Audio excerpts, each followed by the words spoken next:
like it. It's got this lyric that goes, so I tell myself, be strong and never weak. I love bird watching.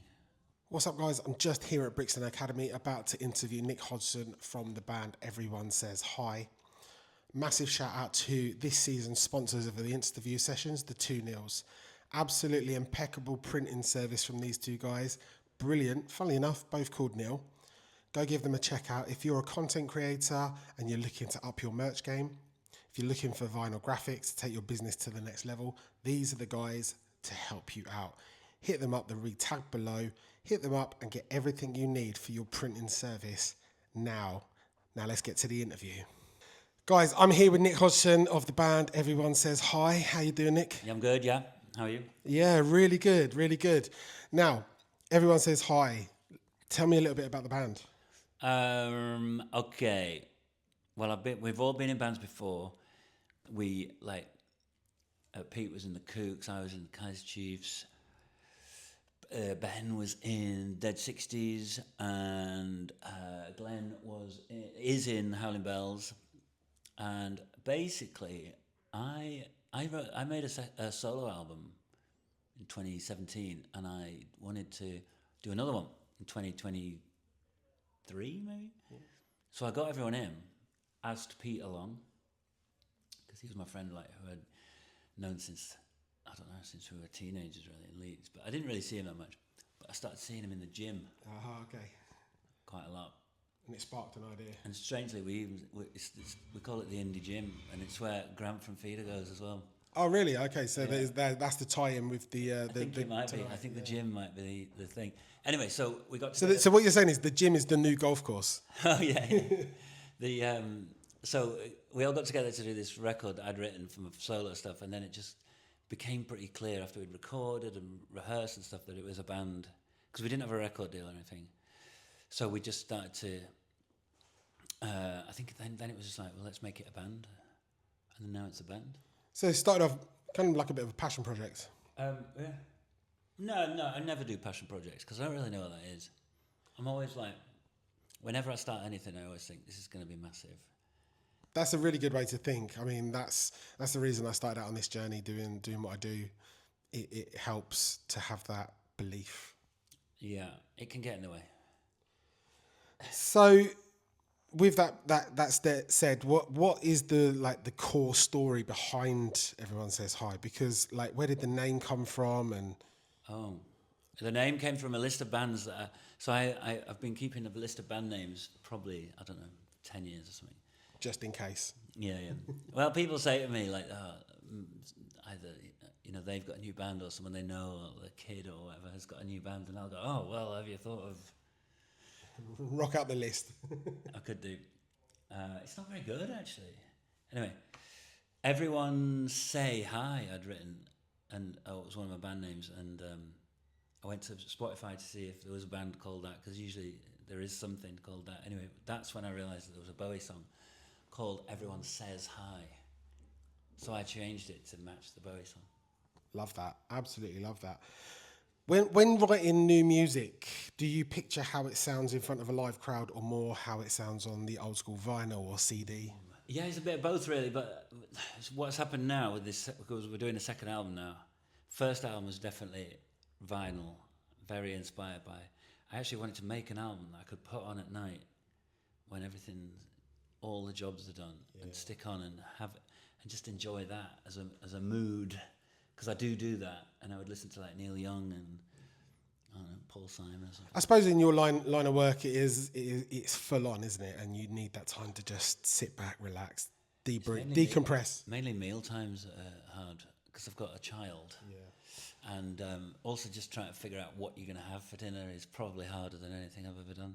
I just signed up to HelloFresh. Oh, yeah. It takes 2 meals a week out of the thing, and it opens up you to a whole new range of things you'd never thought to try. That's HelloFresh.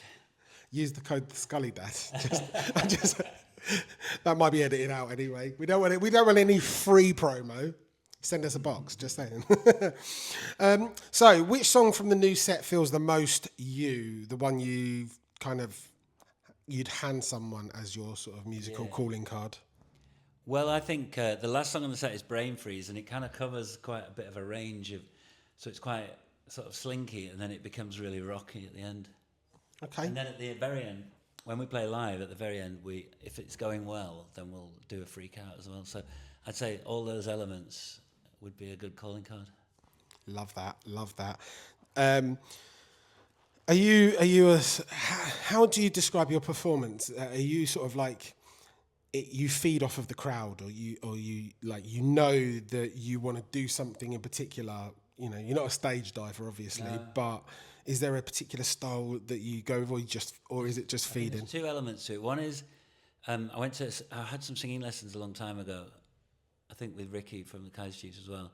And one of the things she said was, before you walk on, maybe this was when I did my solo anyway, just before you walk on, think about the first lyric and think about what it means, and it will help you not just to sing but to give it to the audience. You know what I mean?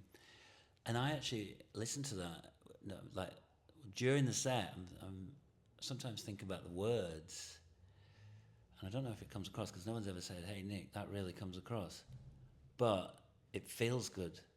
And I'm sending the songs. It feels good. And then the other part is just trying to do stuff with my arms and legs. Keep moving. It can get a bit stationary if you're just playing guitar and singing and thinking about the words. So, like from Ricky in the Kaiser Chiefs, he would be like climbing, some scaffolding and stuff. That's great. Just saying about thinking about the lyrics. It leads me on. It's not a question I have written down, but it's just something I'm interested in. Have you ever forgotten any lyrics and then just let the crowd go? Not with these songs because no one knows them that well, but I did forget them last night. And I just sang something like, I can't remember.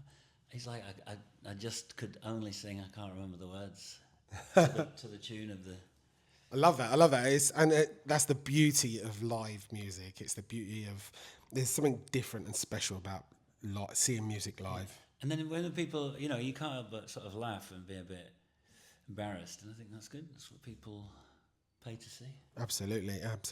What is a particular lyric of yours that hits differently now compared to when you first wrote it? Yeah, so we do this song called Tried and Failed, which is on the first album. And at first, it was just like this song, I really like it, but no one ever talks about it. No one ever goes, oh, that's great. That could be a single, blah, blah.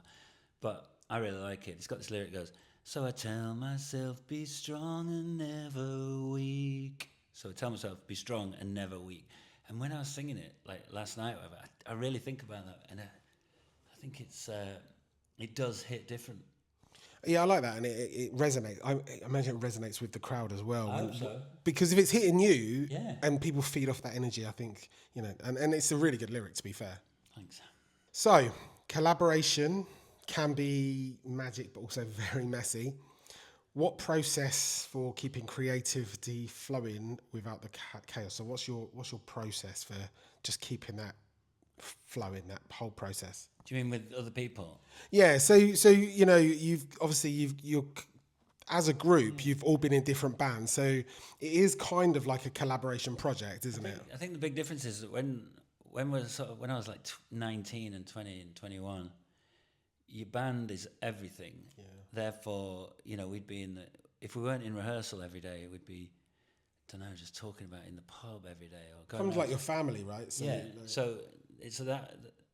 But we don't do that anymore because it's like people live different places and all that. So when we actually get together, it's a lot fresher. It's a lot funner, and there's no there's sort of that kind of when you say if you like brothers sharing a room. Yeah. You're not stepping on each other's toes all the time. So it's quite fun and it's quite open and I think that's the beauty of being a rock star is the whole thing. When you're young, I imagine it's very.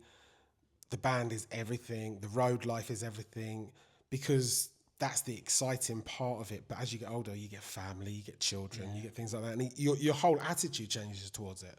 Yeah, but it's still the best. Well, I can't say it's the best. But yesterday I was in the venue, and I think we haven't done a gig since summer during festivals and stuff. So I'm just standing in the venue and just thinking, oh, I love this. I love everything. You're exactly where you're meant to be. Yeah.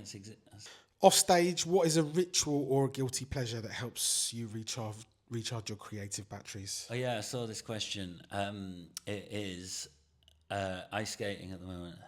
Really? Where do you go? Ali Pali. Really? Yeah. Oh yeah, of course. I didn't remember that they did that. Yeah.